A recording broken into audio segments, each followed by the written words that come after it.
주님만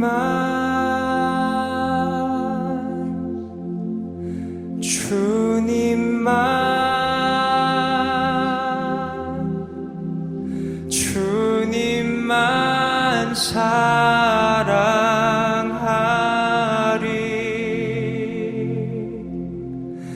나의 왕, 나의 주님, 주님을 더욱 알기 원해. 나 주님께 오직 주께 경배하네.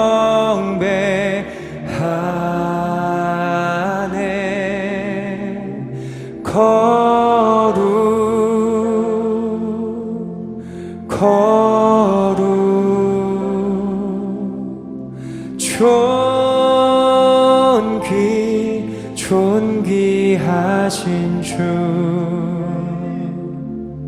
사랑합니다.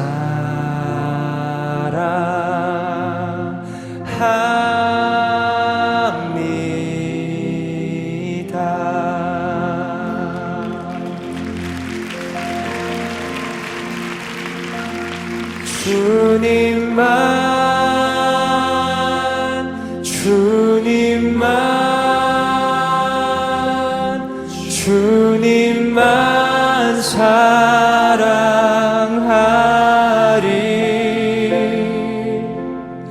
나의 왕, 나의 주님, 주님을 더욱 알기 원해. 나 주님께 오직 주께 경배하네.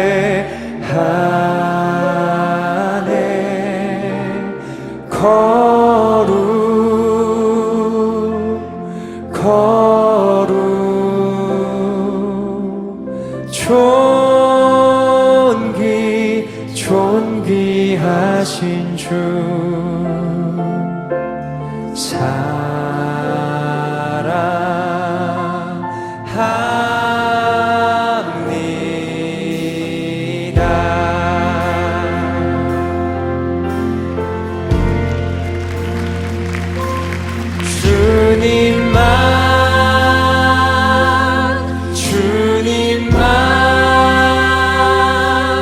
주님만 사랑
생명을 드리니 주 영광 위하여 사용하옵소서. 내가 사는 날 동안에 주를 찬양하며 기쁨의 제물 드리리라. 나를 받아주소서.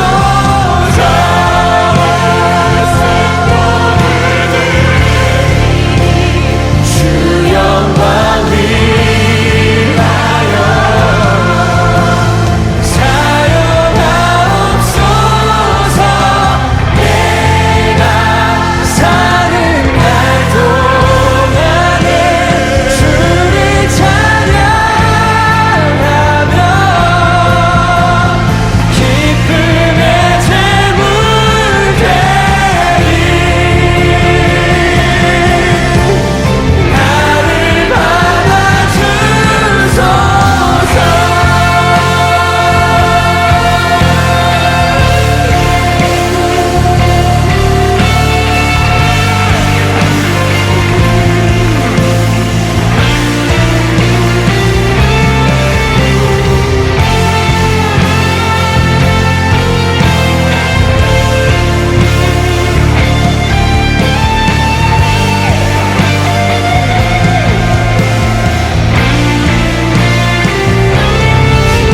선하신 그 인자하신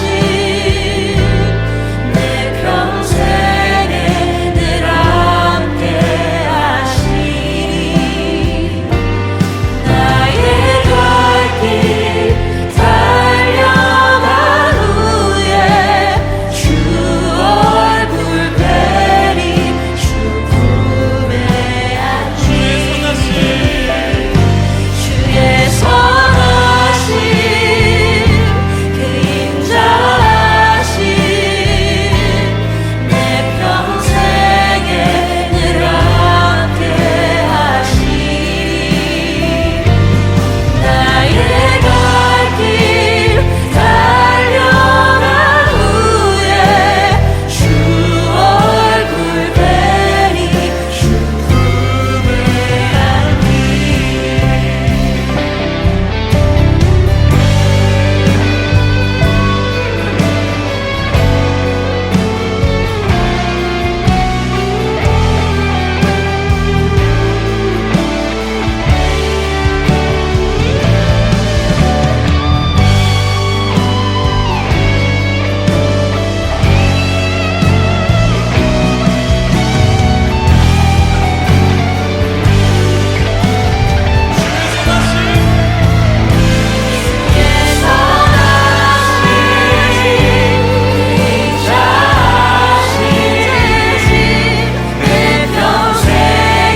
하시리.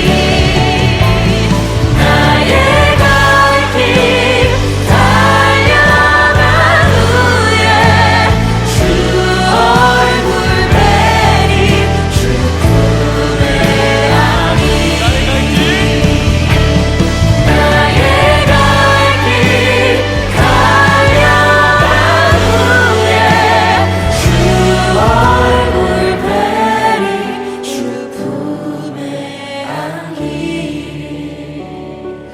예수의 길, 그 좁은 길 나는 건네 주 손잡고 그 무엇도 두렵지 않아.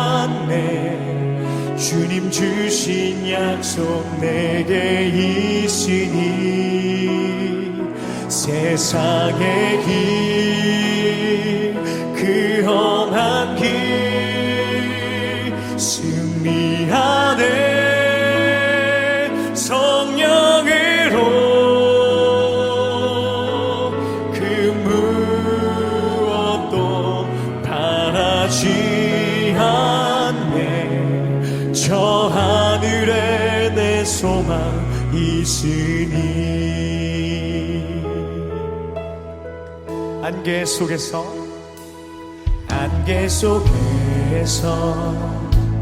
주님을 보내 아무도 없을 것 같던 그곳에서 손 내미셔서 나를 붙드네.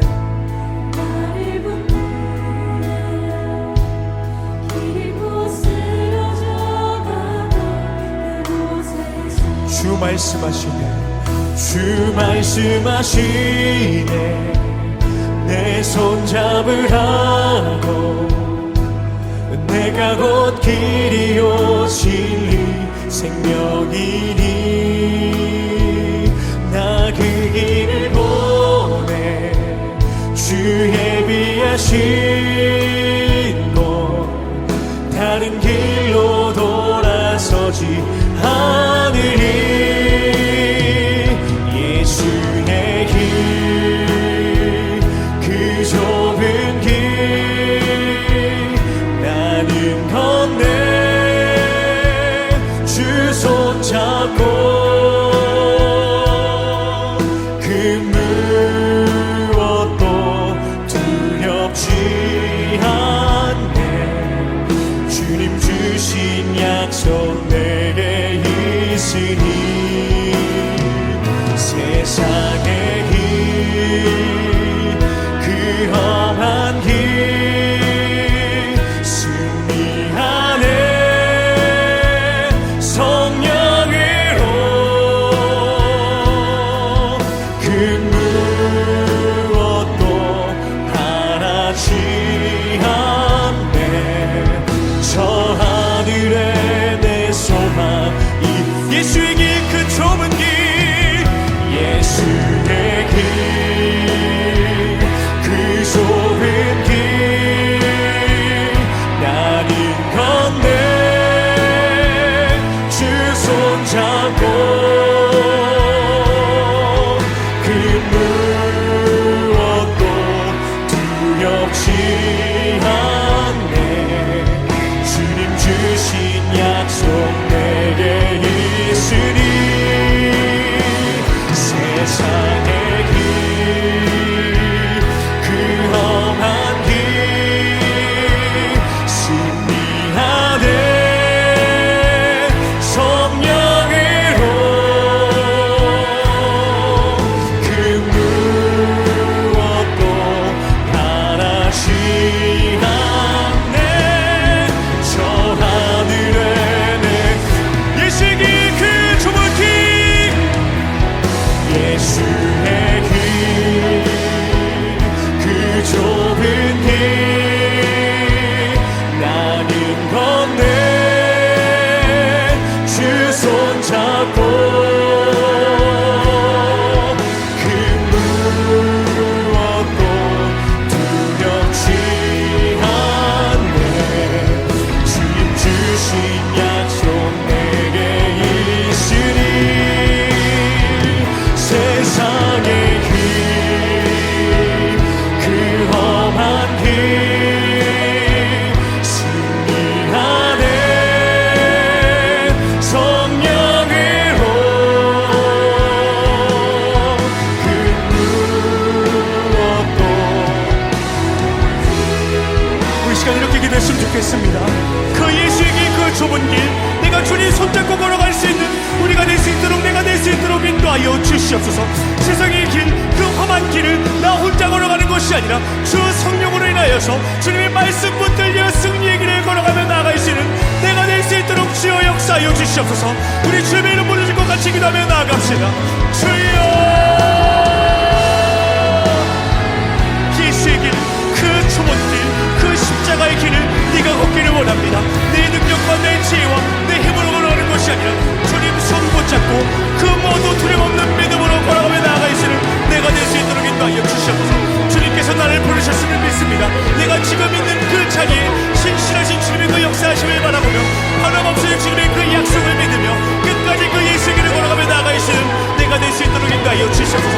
그 세상의 가운데 험한길 가운데에 성령으로 함께 승리하여 주시옵시고 말씀을 기준 삼아 말씀에 붙들리는 인생이 될 때에 그 세상 가운데서도 예수 그리스도의 복음을 선포하고 외쳐 부르며 나아갈 수 있는 믿음의 자녀 믿음의 제자들 될 수 있도록 주여 인도하여 주시옵소서. 주여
나아갑시다. 예배합니다. 찬양합니다. 예배합니다. 찬양합니다. 주님만 날 다스려 주시옵소서. 예배합니다. 예배합니다. 찬양합니다. 주님 홀로 높이 받으소서. 하나님 사랑의 눈으로 너를 어느 때나 바라보시고 하나님 인자한 귀로서 언제나 너에게 이르시니 어두움에 밝은 빛을 비춰주시고 너의 작은 신음에도 응답하시니 너는 어느 곳에 있든지 주를 향하고 주만 바라보 하나님 사랑의 눈으로 하나님 사랑의 눈으로 너를 어느 때나 바라보시고 하나님 인자한 귀로서 언제나 너에게 이르시니 어둠에 밝은 빛을 비춰주시고 너의 작은 신음에도 응답하시니 너는 어느 곳에 있든지 주를 향하고 주만 바라보 하나님 사랑의 눈으로 하나님 사랑의 눈으로 너를 어느 때나 바라보시고 하나님 인자한 귀로서 언제나 너에게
십자가 섰으니 주가 고난을 당한 표라. 험한 십자가를 내가 사랑하는 주가 보혈을 흘림일세.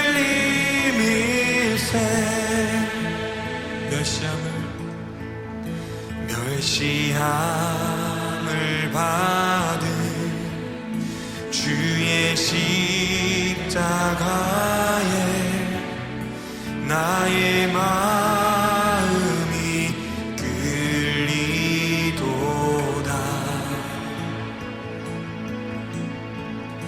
귀한 어린 양이 영광 다 버리고 험한 십자가 지셨도다.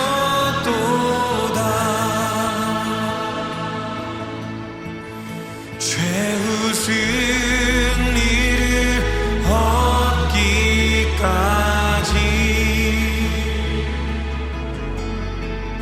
주의 십자가 사랑하리.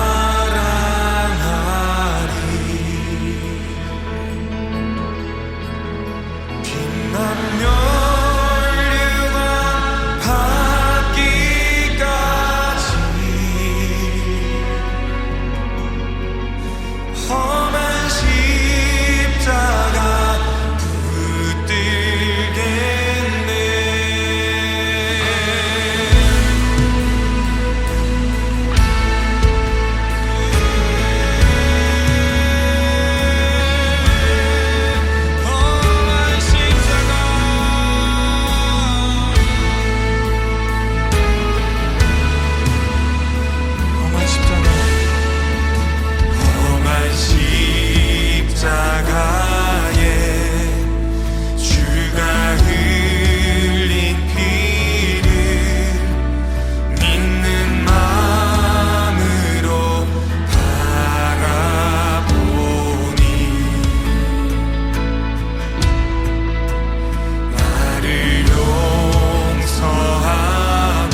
십자가에 못 박혀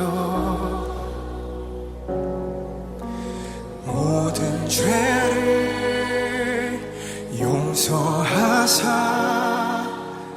의인 삼아 주신 주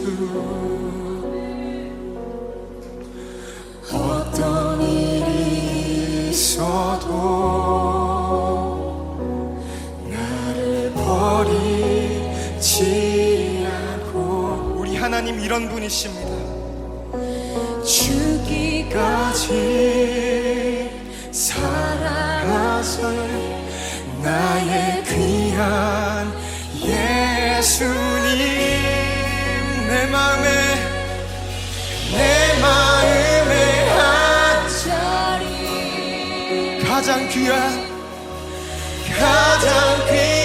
그 자리 주오셔서 앉으소서 주님만 나의 보혜 내 마음에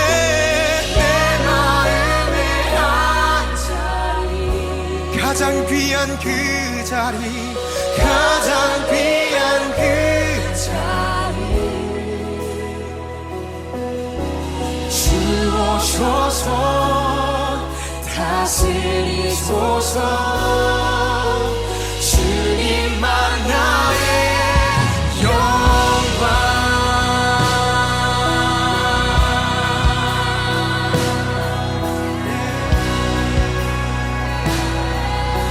우리 처음부터 고백하며 나아갑시다. 우리들을 위하여 십자가에 못 박혀 모든 죄를 용서하사 의인 삼아 주신 주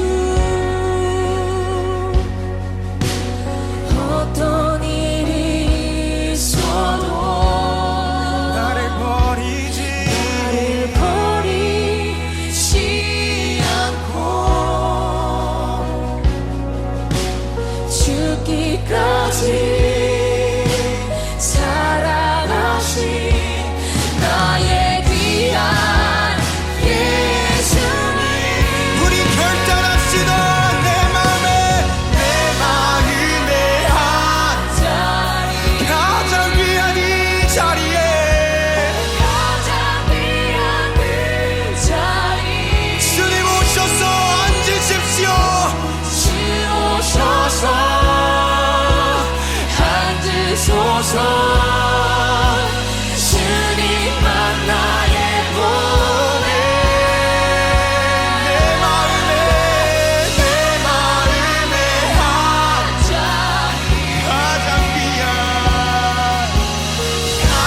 귀한 그 자리 주오셔서 다스리소서 주님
하소서 다스리소서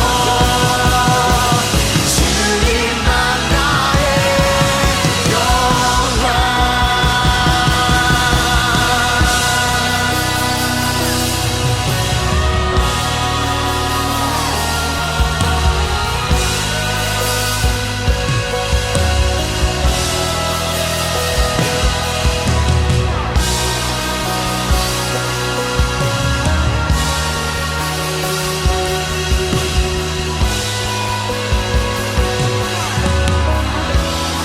함께 고백하시다. 주님만이 주님만이 왕이십니다.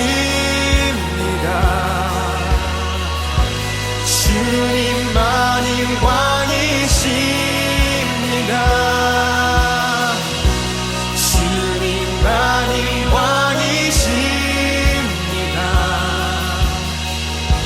주님만이 왕이시. 우리 두 손 들고 찬양합시다. 주님만이 왕이십니다. 주님만이 왕이십니다.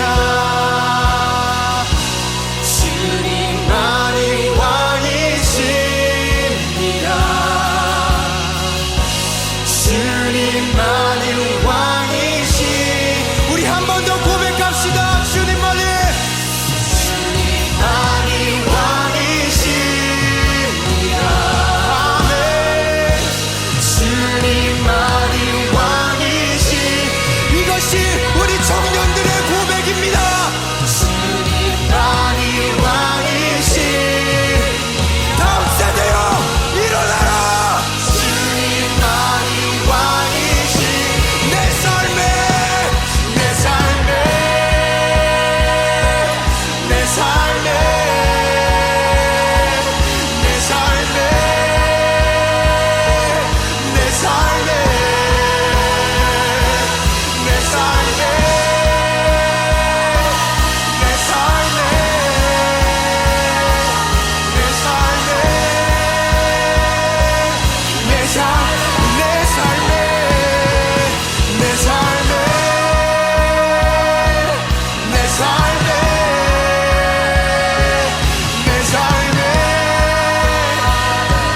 주님께 감사해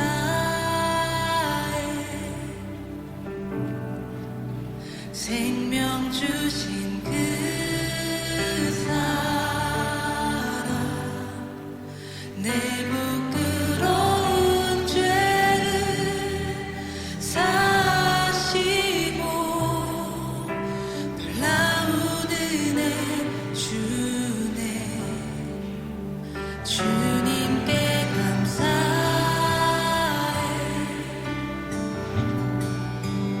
날 위해 못 박힌 손 주의 보혈로 나를 씻으시고 주 품에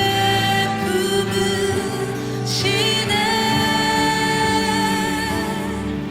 종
오늘의 말씀은 민수기 5장 1절부터 31절 말씀입니다.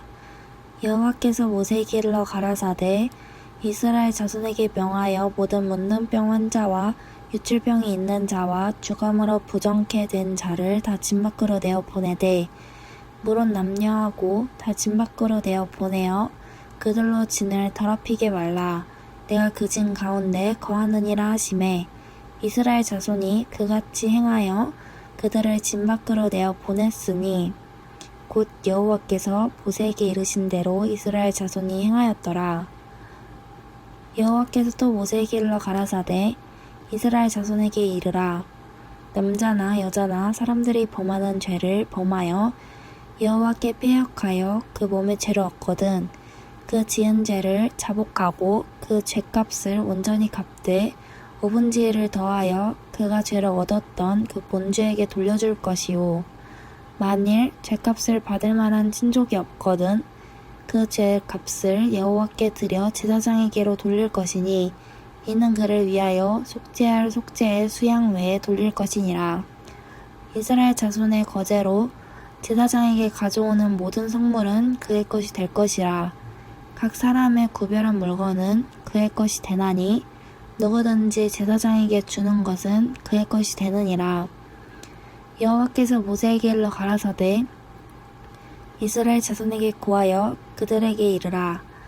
만일 어떤 사람의 아내가 실행하여 남편에게 범죄하여 타인과 정교를 하였으나 그 남편의 눈에 숨겨 드러나지 아니하였고 그 여자의 더러워진 일에 증인도 없고 그가 잡히지도 아니하였어도 그 더러워짐을 인하여 남편이 의심이 생겨서 그 아내를 의심하든지 또나 아내가 더럽히지 아니하였어도 그 남편이 의심이 생겨서 그 아내를 의심하거든 그 아내를 데리고 제사장에게로 가서 그를 위하여 보리가루 에바 10분지를 예물로 드리되 그것에 기름도 붓지 말고 유향도 두지 말라. 이는 의심의 소재요 생각하게 하는 소재니 곧 죄악을 생각하게 하는 것이니라.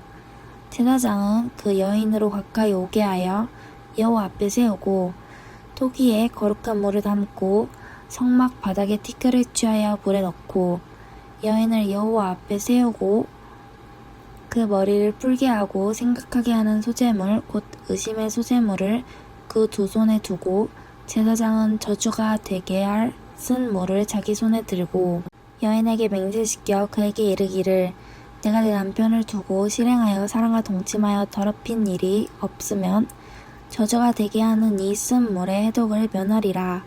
그러나 내가 내 남편을 두고 실행하여 더럽혀서 내 남편이 아닌 사랑과 동침하였으면 제사장이 그 여인으로 저주의 맹세를 하게 하고 그 여인에게 말할지니라.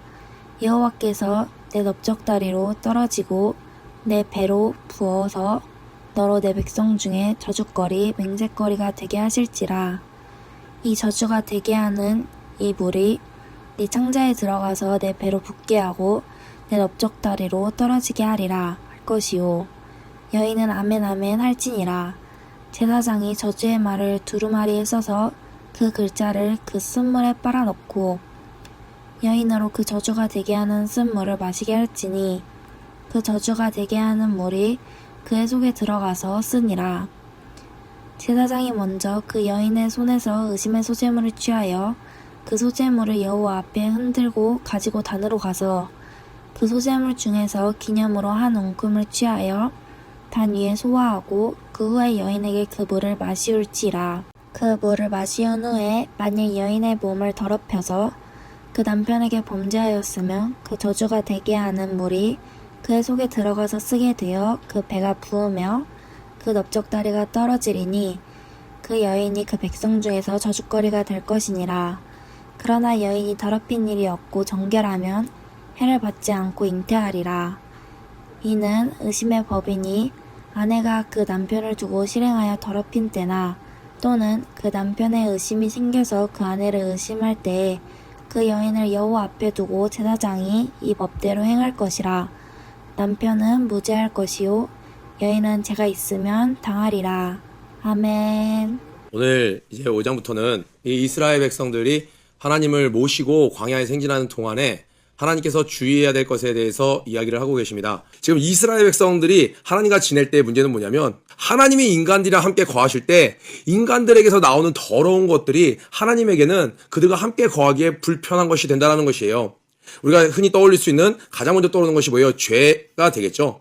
그래서 하나님께서 이것들을 어떻게 다스려야 될지를 딱 이렇게 말씀 가운데 오늘 이야기를 해주고 계십니다. 첫 번째로 부정한 사람에 대해서 이야기를 하고 계시죠. 1절부터 4절까지 봤더니 나병환 자와 유출증 있는 자와 주검으로 부정하게 된 자를 다 진영 밖으로 내보내라는 거예요. 3절에도 남녀를 막론하고 진영 밖으로 내보내고 또 실제로 이스라엘 백성들이 그 가책에서 다 진영 밖으로 내보냈다는 거예요. 그러니까 하나님께서 명하신 것을 적용 범위 대상은 누구였냐면 모든 이들이었고 그때 이스라엘 백성들이 이것을 다 시행을 했다라는 거예요. 왜냐하면 그들이 진영을 더럽히게 하지 말라. 왜냐? 내가 거기 있잖니. 너희의 마음이 나의 성전이다. 너희의 마음을 더럽히지 말아라. 왜냐? 너희들이 다시 마음을 깨끗하게 하면 힘드니까 뭐 그런 게 아니라는 거예요. 남들이 보면 부끄럽잖아. 이게 아니에요. 내가 너희 안에 거하니까 너희가 너희 마음을 더럽히지 말라는 거예요. 진영을 더럽히지 말라는 거예요. 더군다나 이때 당시에 있었던 이 하나님의 임재는 실제적이었고 눈에 보이는 임재였습니다. 마음속으로 우리 함께 해주세요. 함께 계시는 걸 믿습니다가 아니라 믿을 필요가 없었어요. 그들은 눈에 보였기 때문에. 눈에 보였기 때문에 부인할 수가 없는 하나님의 임재가 있었던 것이에요. 고아 족속이 얼마나 두려웠을까요? 자기가 어깨에 메고 가는 이 법궤에서 언제 이들이 멈춰야 돼요? 이 구름 기둥이 쫙 올라가면 이제 행진할 때예요. 그럼 구름 기둥이 쫙 내려올 때 그들은 이곳이 멈춰서야 되는 곳이구나 라고 생각했어요. 그게 어디였어요? 바로 법궤 위였어요. 여러분 상상해보세요. 여러분이 그 고아 족속이라고 그 법궤를 맸던 그 레윈이었다고 생각을 해보세요. 내 어깨에 메어져 있는 이 법궤에서 갑자기 그 하나님의 영광의 임재가 확 눈에 보이는 그 구름 기둥이 쫙 올라왔는데 그 구름 기둥에서 막 영광의 빛이 막 임하고 있는 거를 본다고 해보세요. 어디 위에서? 내 어깨 위에서. 얼마나 두려웠을까요? 혹시라도 이거 보자기를 열어서 한번 보고 싶은 마음이 들었을까요? 아니요. 오히려 더 실수라도 볼까봐 더 딴 데를 의식적으로 보지 않았을까? 얼마나 영광스럽고 동시에 두렵고 떨렸을까요? 그런 하나님의 임재가 있는 그곳이었기 때문에 너희들이 이 진영을 더럽히지 말라는 거예요. 그런데 하나님께서 그 진영을 더럽히게 하는 자들에 대해서 이야기를 하는데 오늘 나병환 자와 유출증이 있는 자, 주검으로 인해 부정하게 된 자, 실제적으로 이들이 하나님을 더럽게 하거나 하나님을 불편하게 하거나 그들이 이스라엘을 타락시키는 것이 아니라 이들에게 숨겨진 어떤 일상적으로 사람들이 생각할 수 있는 그런 의미들로 말미암아 이스라엘 백성들을 교훈하시는 것이었죠. 아직 이스라엘 백성들은 성령을 받지 않았어요. 영적으로 깨어있지 않았기 때문에 너희는 마음으로 거룩하라 이런 말씀들을 받아들이기가 힘들었기 때문에 하나님이 이런 대표적인 어떤 질병이나 이런 어떤 상황들로 말미암아 그들에게 교훈을 주시는 거예요. 이것은 전염병이 아니거든요. 깨끗이 하고 오히려 그 위생을 더 관리해주고 그곳에 먼지나 흙이나 다른 오염물질이 들어가지 않도록 이렇게 감싸주고 해야 되는데 하나님이 이들을 진 밖으로 내라는 거예요. 왜냐하면 그들 자체가 악하거나 부정한 것이 아니라 하나님께서 무엇을 이야기하시는 거예요? 유출병이 있다라는 거는 뭐가 있다라는 거예요? 그 피가 계속 나올 수 있도록 그 고름이 계속 나올 수밖에 없는 원인이 뭔가 몸 안에 있다라는 거예요. 몸 안에 어딘가가 잘못됐기 때문에 그 원인으로 말미암아 눈에 보이는 것이 나온다라는 거예요. 이것은 옷으로 가릴 수 있어요. 사람들 티내지 않고 있을 수 있어요. 그런데 하나님께서는 이 이스라엘 백성들 그 유출병 걸린 자도 지켜주기 위해서 이것들을 제사장 앞에 나가서 이야기하고 진 밖에 구분되어 있으라는 거예요.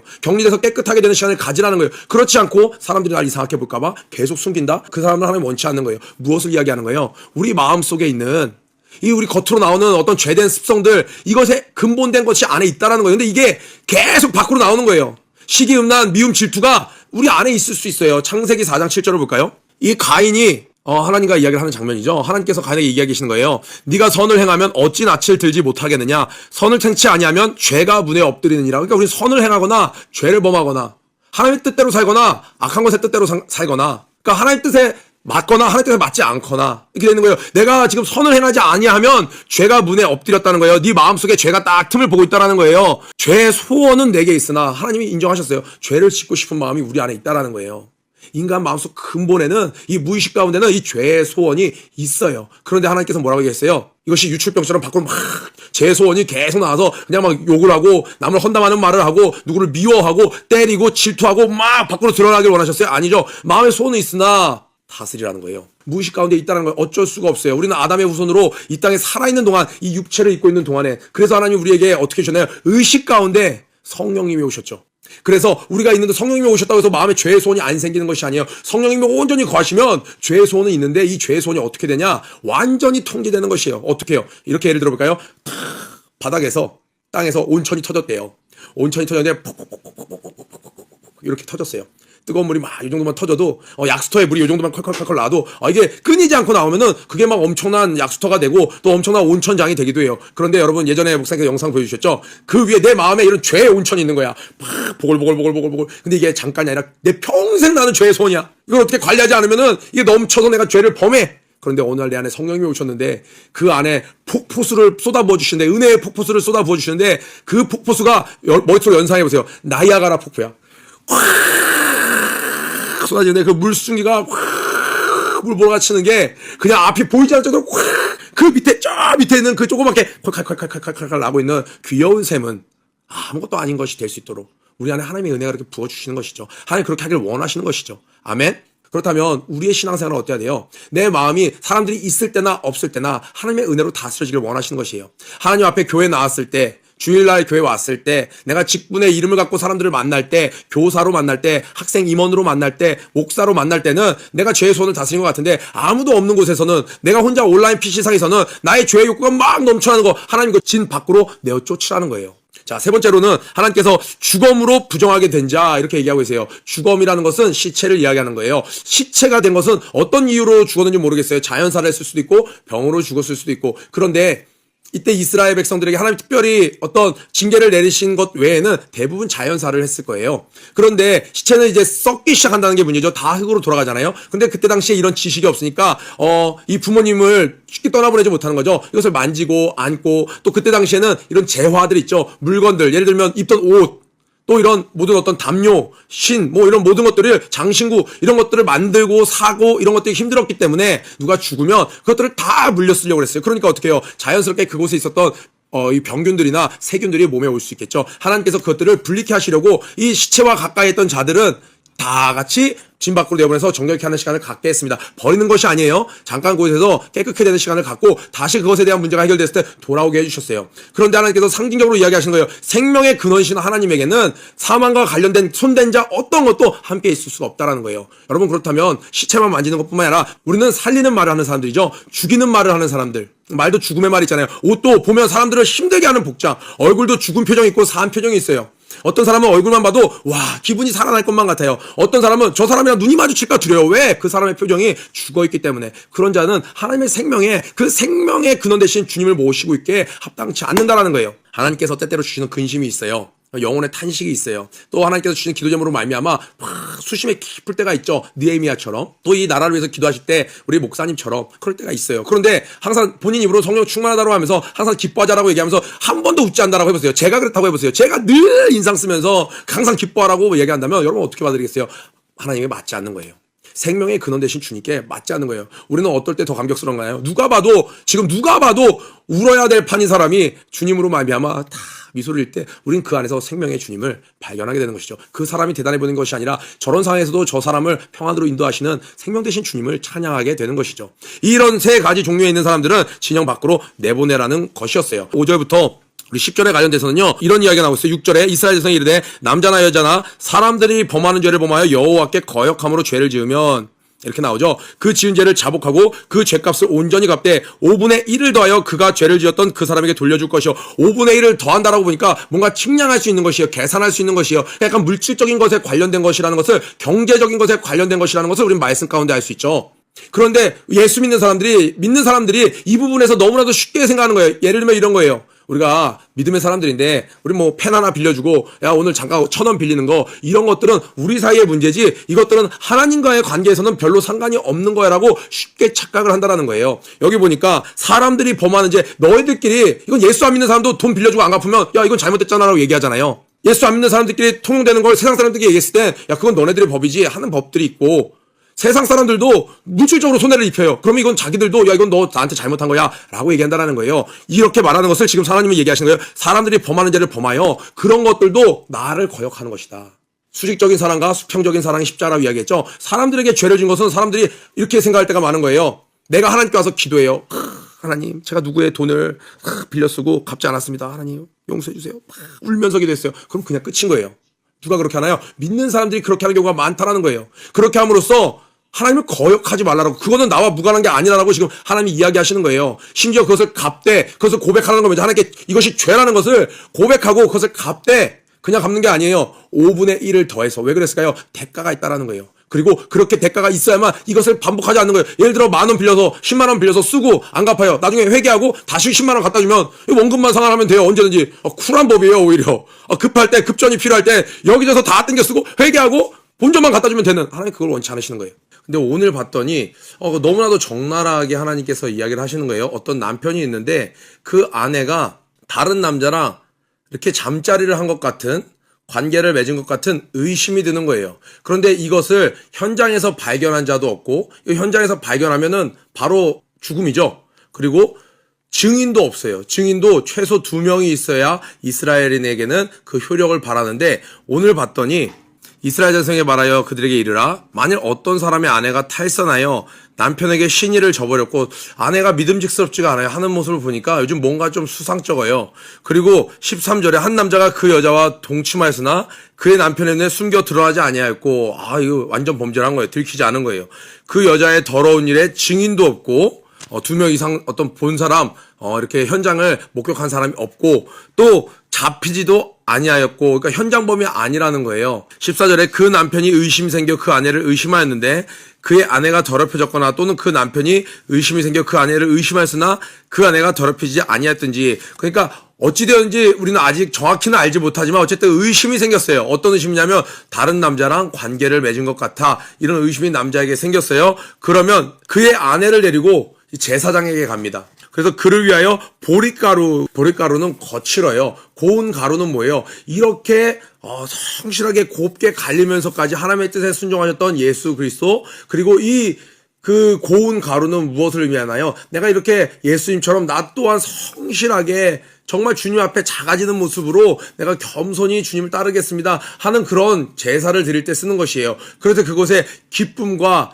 감사를 표현하는 그 성령을 의미하는 그 기름을 붓는 그런 소재를 하나님께 올려드리는데, 지금 오늘 봤더니 이 보리가루 10분의 1 에바 2.2리터 정도 되는 10분의 1 에바를 가져왔어요. 그러니까 고운 가루랑 대치되는 거친 가루예요. 형편없는, 볼품없는, 가치없는 그 보릿가루를 가져와서 10분의 1 에바를 가지고 와서 기름도 붓지 말고 유향도 두지 말라. 왜냐하면 이는 의심의 소재요. 의심의 소재요. 죄악을 기억나게 하는 기억의 소재니라. 그러니까 이걸 통해서 너의 죄를 다시 떠올려 줄게. 너 어디 몰래 그런 죄를 저질렀지. 이 소재로 말미암아 너의 죄가 생각나게 할 거야. 너를 기억나게 할 거야. 그 에바를 그 보릿가루를 가져오게 하는 거예요. 그 가져오면 이 여인이 그것을 들고 있습니다.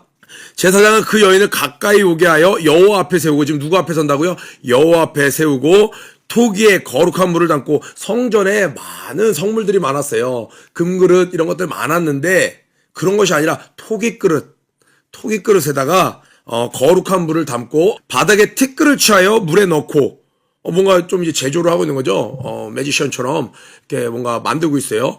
토기에 물을 담고 거기에 성전에 먼지를 다 담다는 거예요. 그러니까 이제 어떤 과정이냐면 이 먼지 자체에 어떤 효력이 있는 것이 아니라 하나님께서 이렇게 규정을 하셨기 때문에 이런 의미가 있고 이런 이런 어떤 효력이 발생하는 것이죠. 먼지는 뭐예요? 눈에 보이지 않죠? 눈에 보이지 않는데 쓸면 항상 나와요.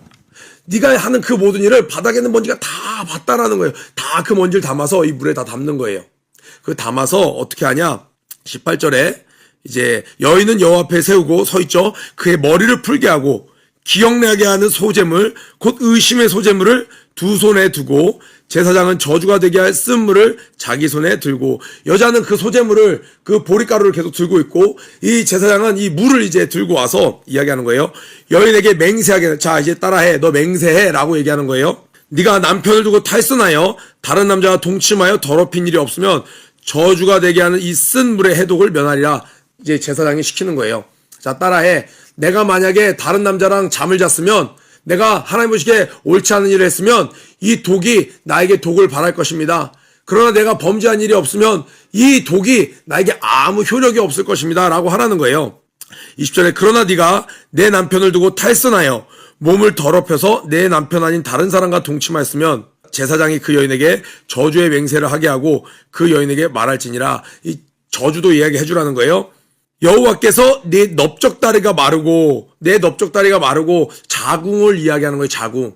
여인에게 특권이 뭐예요? 이 자녀를, 이 가문을 이 가계를 이어가게 할 수 있는 하나님이 출산의 축복을 주셨다라는 거예요.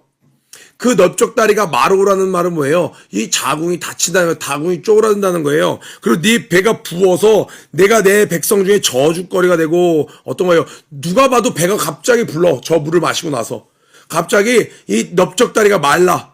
그러니까 사람들이 와 하나님이 저주를 받았네. 아 진짜 소문이 사실이었나 봐. 어머 저것 좀 봐. 완전히 저주 받았네. 그렇게 된다라는 거예요. 그리고 맹세거리가 되게 하실지라 뭐라는 거냐면 그들의 언어 생활을 얘기하는 거예요. 야 누가 잘못하면 사람들끼리 그런 거예요. 하나님께서 너를 저 여인과 같이 되게 하기를 원한다. 이렇게 이게 저주가 되는 거예요. 그러니까 나의 이름이 사람들이 저주할 때 쓰이는 그 소재로 쓰임받게 된다라는 거예요.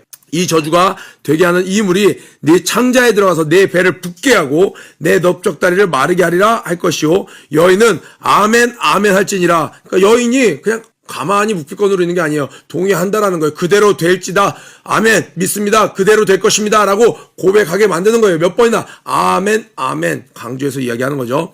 제사장이 이 저주의 말을 또 두루마리에 직접 적어요. 이걸 적어갖고 그 글자를 그 쓴 물에 이거 담아놓은 그 있죠? 그 물을 담은 토기에 거기에 또 이 두루마리를 막 빨아요, 여기에. 우리 막 옛날에 마법 판타지 영화에서 본 것 같은 해리포터 같은 느낌이 막 들죠? 여인에게 그 저주가 되게 하는 쓴물을 마시게 할지니 그 저주가 되게 하는 물이 그의 속에 들어가서 쓰리라. 자, 이 여인이 이것을 마셨는데 만약에 이 여인이 범죄한 것이 진짜 있으면 어떻게 되냐?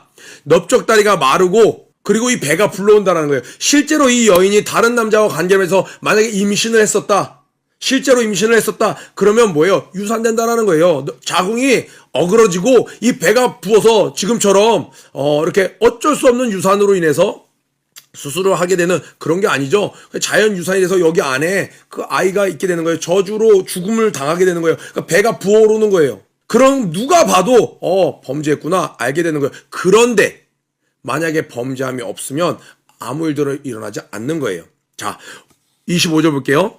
제사장이 먼저 그 여인의 손에서 의심의 소재물을 취하여 그 여인이 갖고 있었던 그 보리 에바를 가지고 가서 한 움큼을 지어 여호와 앞에서 흔들고 요제를 드리는 거죠. 여호와 앞에서 흔드는 거 하나님 받으시라고 이렇게 요제를 드리고 나서 제사장은 그 소재물 중에서 한 움큼을 취하여 그 여자에게 기억나게 하는 소재물을 제단 위에 불사르고 제단에 막 불이 타고 있는데 네가 가져온 이 재물 기억나게 될 거야 확 하면서 쫙 뿌리는 거예요.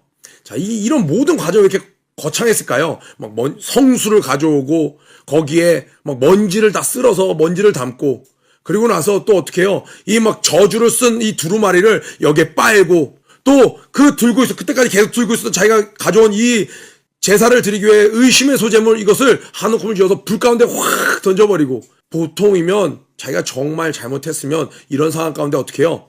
실토를 하게 돼 있죠.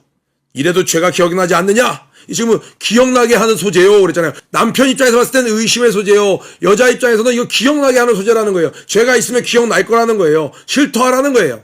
그리고 이것은 지금 누가 의심이 들어서 온 거예요? 남편이 의심이 들어서 온 거예요. 그냥 제사장에게 왔는데 제사장이 내가 보니까 이 여인은 잘못한 것 같지 않아. 이렇게 했으면 이 남편의 의심이 사라질까요? 안 사라질까요? 계속 의심이 남아있겠죠. 그런데 하나님께서 이렇게 법으로 정해서 이 절차가 뭔가 굉장히 삼엄하고 살벌한 느낌으로 계속 이 단계가 막 중간에 맹세를 시키는 거예요. 네 넓적다리가 마르고 배가 부어오르고 너는 저주의 조롱거리가 될 것이고 넌 맹세의 대상이 될 것이고 그리고 나서도 계속 한 번에 한 게 아니죠. 처음에 이렇게 하고 그 다음에 두루마리를 말고 그걸 다 써갖고 그걸 빨고 그 다음에 또 불이 있는데 그 번제단 불 위에 이 소재를 움큼을 우리 가서 봤더니 번제단이 커요. 그래서 막 불이 있는데 막 숯불이 이글이글 가고 왔는데 거기에 그 한 움큼을 집어 던지면서 다 기억나지 않아? 기억나지 않아? 얘기하는 거예요. 그런데 여인이 저는 정말 하나님 앞에 범죄함이 없습니다. 아멘 아멘 하면서 있는 거예요. 그리고 그럼 마지막에 이 물을 쫙 마시는 거예요. 27절에 7번 그림 보면요. 그 물을 마시게 한 후에 만일 여인이 몸을 더럽혀서 그 남편에게 범죄했으면 그 저주가 되게 하는 물이 그 속에 들어와서 쓰게 되어 그의 배가 부며 자기가 맹세한 대로 제사장이 이야기한 대로 넓적다리가 마르리니 그 여인이 그 백성 중에서 저주거리가 될 것이니라. 여기까지가 이것을 판독하는 일입니다. 그러나 그 여인이 더럽힌 일이 없으면 정결하면 해를 받지 않고 임신하리라. 지금 무슨 말이에요? 그러니까 그럼 임신했다라는 건 뭐예요? 그 전에 다른 남자가 돼서 이렇게 임신돼 있을 수도 있잖아요. 가 아닌 거예요. 그런 일이 있으면 눈에 보이는 증상으로 즉시로 배가 부어오르고 넓적다리가 마른다는 거예요. 그런데 먹었는데 아무 일도 생기지 않아요. 그런데 임신하게 돼요. 누구의 자녀라는 거? 이 남편의 친자녀가 된다라는 거예요. 자, 이것이 의심이 생겼을 때 하나님께서 이 의심을 풀게 하는 그 과정이었습니다. 언뜻 오늘 있는 이 본문만 보면요. 요즘 시대에 쉽지 않죠. 어떤 사람들은 이것만 보고 여인을 너무 비하하고 여인을 불리하게, 그럼 만약 반대로 이렇게 되죠. 공평한 거 아니냐. 여인이 정결했으면 남자가 그 저주를 받아서 죽어야 되는 거 아니냐. 죄 없는데 의심했으니까. 근데 그것은 세상적인 방법이고 하나님의 목적을, 하나님의 관점을, 하나님의 마음을 여기서 알아야 돼요. 그러니까 우리가 그 마음은 여전히 시행하되 하나님의 진심은 알고 그 뜻대로 우리가 순종하면서 지금 오늘날 살아가죠. 그럼 이 법은 이 모든 것은 폐하셨다고 했잖아요. 그래서 오늘 가장 중요한 200만이 움직이는데 또 중요한 것은 하나님 뭐라고 얘기하셨냐면 가정을 지켜야 된다는 거예요. 여러분, 오늘 이 남편이 아내에게 의심이 들었어요. 그런데 야, 너 쫀쫀하게, 야, 너 남자가 돼갖고 사나이가, 남자가 한번 의심이 들면요, 이거 해결되지 않으면 계속 갑니다. 그 가정이 파탄나는 거예요. 그러니까 하나님께서는 이 의심을 남편도 살리고 여인도 사는 거예요. 여인이 오해를 받았어요. 정말 깨끗한데 오해를 받았으면 이 불명예를 씻어줘야 되는 거예요. 사람들이 다 흥미진진하게 궁금해하는 거예요. 저 저주의 동물, 맹독이 들어있는 하나님께서 직접 저주하신 제조법으로 만들어진 그 동물을 마셨는데도 아무 일이 일어나지 않아. 오히려 모든 사람들에게 저 여인은 정말 깨끗한 자구나. 이 여인의 누명을 벗겨줌으로 여인도 살리는 것이었고, 남편도 그냥 야 참어. 야, 이러다 보면 오해 살 만한 행동을 했네. 아내가 네가 좀 참어. 남자잖아. 이렇게 했으면요, 이 남편은요, 이게 사그라, 의심은 점점 상상력을 키워서요, 막 질투심에 한번 사로잡히면요, 감정을 주체할 수 없는 거예요. 그러니까 어떻게 해요? 이런 단계들을 거침으로 말미암아, 이렇게까지 엄청난, 저주를 선포하게 하고, 그리고 그걸 따라하게 하고, 그런 단계를 거침으로 말미암아 이 여인이 마셨는데 아무 일어나지 않았어요. 그 상황에서 이건 취소입니다. 이건 말이 안 됩니다. 분명히 잘못했을 거예요. 라고 말할 만한 남편은 없다라는 거예요. 정말 잘못한 게 없구나. 그럼 그 남편의 마음이 어떻겠어요? 누구라도 미안한 마음 들지 않겠어요? 아내에게 정말 사지 않은 마음 들지 않겠어요? 그러니까 그날은 같이 들어와서 한 방에 들어와서 둘이 관계를 맺는 거예요. 서로 사랑을 하는 거예요. 하나님이 선물로 여인에게 임신케 된다는 거예요. 그 여인이 이전에 임신을 했었는지 어쨌는지, 그 전에 자녀가 있는지 없는지 그것은 성경에 나오지 않지만 어쨌든 이날 이후로 하나님께서는 그 여인에게 자녀를 주신다라는 거예요. 그때 당시에, 그때 고대 근동에서 자녀를 갖는다는 것은 신의 축복이었습니다. 본인뿐만이 아니라 보는 모든 자들이 하나님 주시는 축복으로 알았어요. 이것이 얼마나 여인을 배려한 이런 하나님의 장치였냐, 거짓말 탐지기였냐. 그때 당시에 있었던 다른 문명권에서 이 여인이 똑같이 남편에게 의심이 샀을 때 그들이 행했던 어떤 예법을 하나 보면은 너무나도 극명하게 나눠집니다. 바벨론에서는요, 고대 바벨로니아에서 여인이 어떤 의심을 샀어요, 남편에게. 그러면 왕이 명합니다. 그 여인이 의심을 샀다고, 분명히 증인도 없다고, 본자도 없다고, 현장에서 아무도 발견 못했다고, 그런데 의심스러워, 남편이 이렇게 의심스럽다 제기를 하면 어떻게 하냐면 그 여인을 비슷한 걸 해요. 어떻게 하냐면 악어가 가득 있는 호숫가에 그 여인을 던져넣습니다. 그리고 나서 그 여인이 그 악어들을 다 뚫고 살아서 걸어서 나오면 그 여인은 정결한 것이요, 그 여인이 악어에게 잡혀 먹히면 그는 부정한 여인이다. 이거 뭐예요? 일단 남편이 의심하면 다 부정하게 되는 거예요.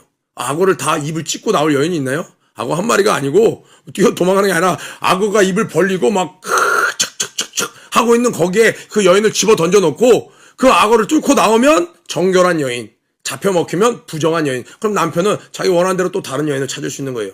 지극히 자신의 욕심대로, 자신의 욕구대로 여인을 판명해버리고 부정해버리는, 오히려 여인을 귀하게 여기지 않는 법이죠. 그에 반해 오늘의 이 법은 하나님께서 직접 개입하세요. 진짜로 하나님 보시기에 잘못한 것이 없으면 아무 해를 입지 않아요. 오히려 많은 사람들 가운데 존귀함을 얻게 하고 축복해 주십니다. 이 남편을 죽이지 않는 이유는 뭐예요? 하나님께서 진짜 원하시는 것은 이들을 지키시는 것이었습니다. 이 동행하시는 것이었어요. 의심 없이 하나님의 백성들을 보존하시는 것이었어요. 남자가 죽으면 어떻게 돼요? 남자가 죽어요. 여인이 있는데 지금 이 남자가 저주받아 죽어요. 그럼 이 가문이 없어지는 거예요. 하나님께서는 이들을 지키기 원하셨습니다. 아멘. 우리 친구들 오늘 말씀 가운데 왔는데 하나님께서 이렇게 여러 가지 디테일하게 말씀하시는 것은 무엇인가요? 신약에 오셔서 예수님 말씀하셨죠. 온 천하보다 귀한 것이 사람의 육체라고 말씀하셨어요. 하나님은 이 질병, 사람들이 있는 모든 그 어떤 병까지도 다 오셔서 예수님이 손수 다 치유하셨습니다. 하나님께서 이 병자 자체를 그들을 죄악시 여긴 것이 아니었어요. 그들을 통해서 하나님은 이스라엘 백성들에게 깨닫기를 원하셨던 것이에요. 어떤 것들이요? 요약하고 마치겠습니다. 첫째로 내가 마음으로 교만해져서 내 살점이 떨어져가도 모르는 영적 무감각해지는 그것들, 육체가 떨어져가도 감각이 잃어버린 영적으로 무감각해지는 것을 경계하셨습니다. 또 하나 내 안에 이 죄의 소원이 있는데 이것을 다스리지 못하고 그 수십만이 광야 생활을 함께 하는데 그 사람들이 다 영적인 유출병에 걸리면 어떻게 되겠어요? 모두가 시기 질투로 하나 되기는커녕 서로 찔러 죽이고 미워하고 편을 가르고 하나님 그것을 경계하셨습니다. 또 뭐가 있었어요? 이 죽음과 관련된 것들, 나는 생명이라는 거예요. 하나님께만 온전히 붙어있으면 여기서 어떤 병이 와서 죽거나 뭐 독사에 물려 죽거나 사망이 일절 사망 권세가 침투할 수 없는 것이라는 거예요. 하나님 그것을 알려주셨습니다. 또 하나 너희들끼리의 문제라고만 말하지 말아라. 경제적인 것 너희들끼리의 문제가 아니라 그런 것들로 말미암아 나에게 실상은 거역하는 것이란다. 그것으로 말미암아 내가 너희들을 도울 수 있는 그 은혜의 통로가 막히지 않도록 하라 라고 이야기하고 있습니다. 우리 친구들 뭐 이런 감정적인 문제 누구 질투한다고 말할 수 없죠. 부끄럽잖아요. 속으로만 질투가 왜 힘들어요? 질투를 다 표현하지 못하고 질투가 아닌 척하고 속으로 컨트롤해야 되거든요. 힘들잖아요. 근데 하나님 그거 내 앞에 와라 해결해 주마 하신 거예요. 하나님의 섬세한 사랑을 느끼는 하나님이 막 교회에서 큰 집회를 하시고 막 하는데도 내가 개인적인 문제 때문에 믿음이 조금 지금 어려움이 생겼어. 이거 하나님이 야 지금 큰일 앞두고 따라와 그냥 안 하신다는 거예요. 멈추시고 무릎 꿇고 탁 옷을 여며주는 그 아빠의 모습처럼 그 엄마의 사랑처럼 그렇게 해주시는 하나님의 사랑을 알고 우리가 하나님을 마음 아프게 하는 일이 없어야 되겠습니다. 아멘. 하나님께서 원하신 것은 남편은 아내를 정말 예수님께서 교회를 사랑하신 것처럼 사랑하길 원하시고 아내는 교회가 예수 그리스도에게 복종한 것처럼 순종하는 것처럼 또 남편을 섬기기를 원하시는 것이죠. 그런 사랑을 깊이 누리는 오늘 하루 되기를 주님의 이름으로 축복합니다.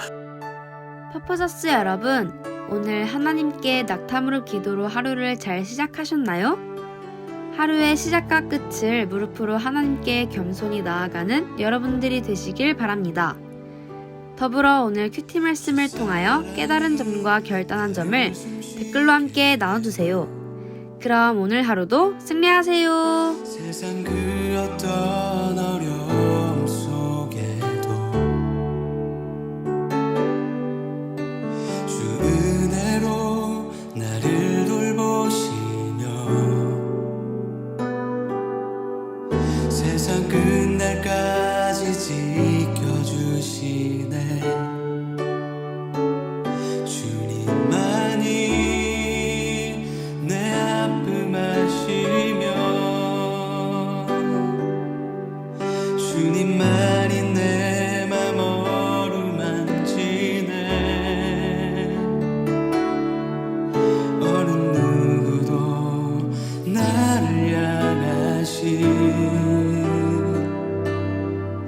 주님의 사랑을 끊을 수 없네. 주님만이 내 능력이시며 주님만이 나의 구원이시네. 어느 누구도 나를 향하신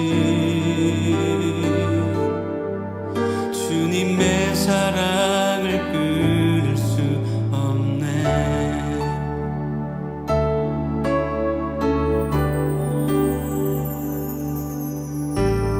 사랑이 나를 숨쉬게